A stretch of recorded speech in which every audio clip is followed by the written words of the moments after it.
आज Doubtnut app download करें। Doubtnut पर अपने सभी गणित, रसायन विज्ञान, भौतिक विज्ञान और जीव विज्ञान के डाउट्स का करो सफाया। बस प्रश्न की फोटो खींचो, एक ही प्रश्न को क्रॉप करो और तुरंत वीडियो सोल्यूशन पाओ। अभी डाउनलोड करें। तो प्रश्न है हमारे पास कि एक कार है जो समय हमारे पास जब t हमारे पास 0 से शुरू होकर सीधे रास्ते पर नियत त्वरण a से t बराबर t तक चलती है। उसके बाद नियत मंदन से कार स्थिर स्थिति में लाई जाती है। इस प्रक्रिया में कार की औसत चाल क्या होगी? तो हमारे पास प्रश्न में अगर हम देखें तो हमारे पास यहाँ पे दो स्थिति दी हुई है। पहले हमारे पास जो कार है वो विराम अवस्था से चली है, मतलब हमारे पास यहाँ पे t क्या है, 0।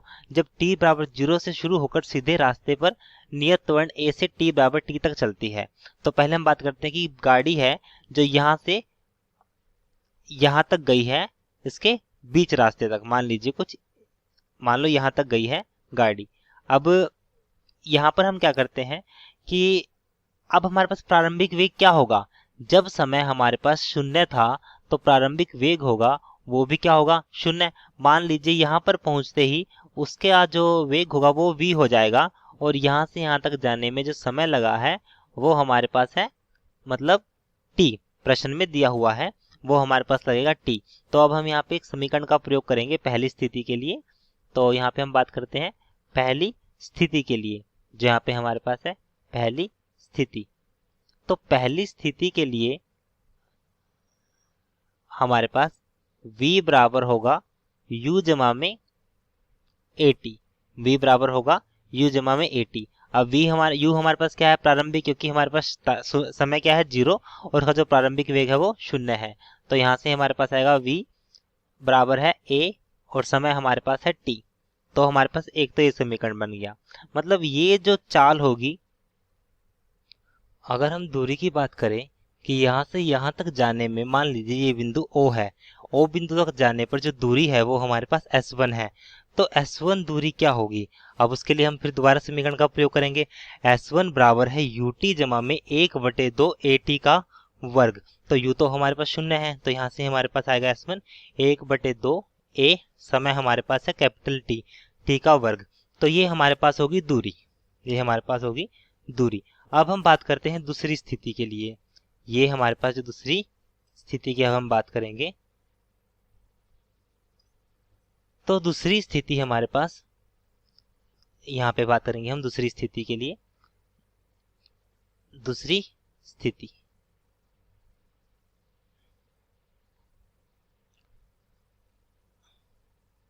दूसरी स्थिति में अब हमारे पास जो गाड़ी है उसका प्रारंभिक वेग क्या बन जाएगा? प्रारंभिक वेग बन जाएगा v, क्योंकि वो उसका अंतिम वेग था।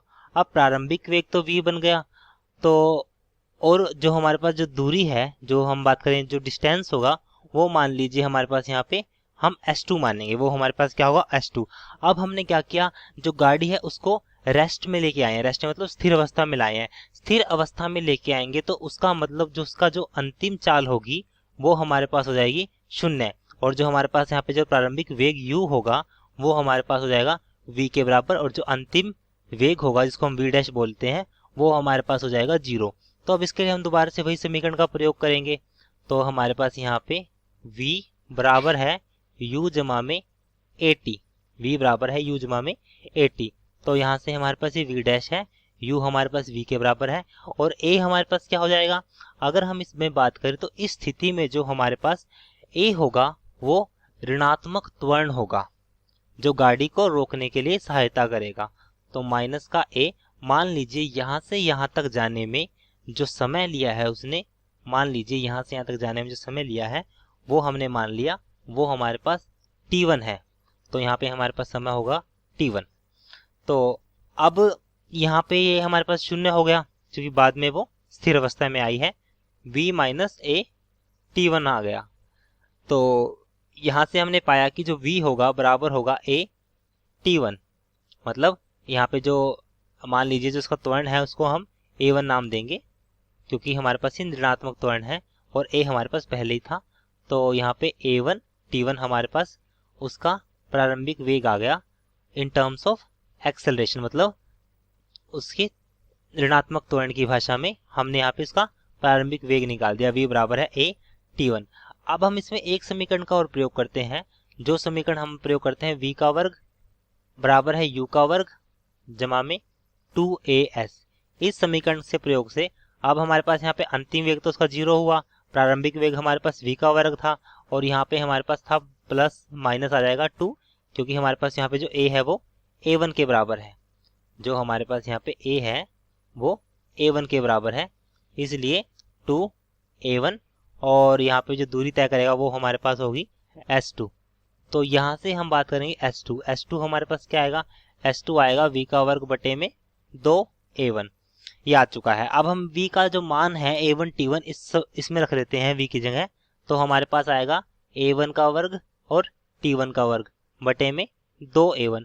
अब s1 और s2 हमारे पास दोनों आ चुके हैं, s1 भी आ चुका है और s2 भी आ चुका है। तो ये हमारे पास s2 का मान आ गया और s1 का, जो कि हम पहले ही निकाल चुके हैं। अब हमारे पास s1 का मान भी है और s2 का भी मान है, s1 का मान भी है और s2 का भी मान है। अब हम यहाँ पे क्या करेंगे, अब हम निकालेंगे यहाँ पे कि हमारे पास जो औसत चाल होगी वो क्या होगी, औसत चाल होगी वो क्या होगी। तो यहाँ पे पहले हम इसको सोल्व कर लेते हैं कि जो हमारे पास समीकरण है यहाँ पे पहले हम इसको हल करते हैं कि अगर हम देखें तो हमारे पास यहाँ पे a1 से a1 कट जाएगा, तो हमारे पास आएगा 1/2 a1 t1 का वर्ग, t1 का वर्ग हमारे पास है। तो यहाँ पे हम लिखेंगे इसका t1 दो बार हमारे पास है t1 और t1। तो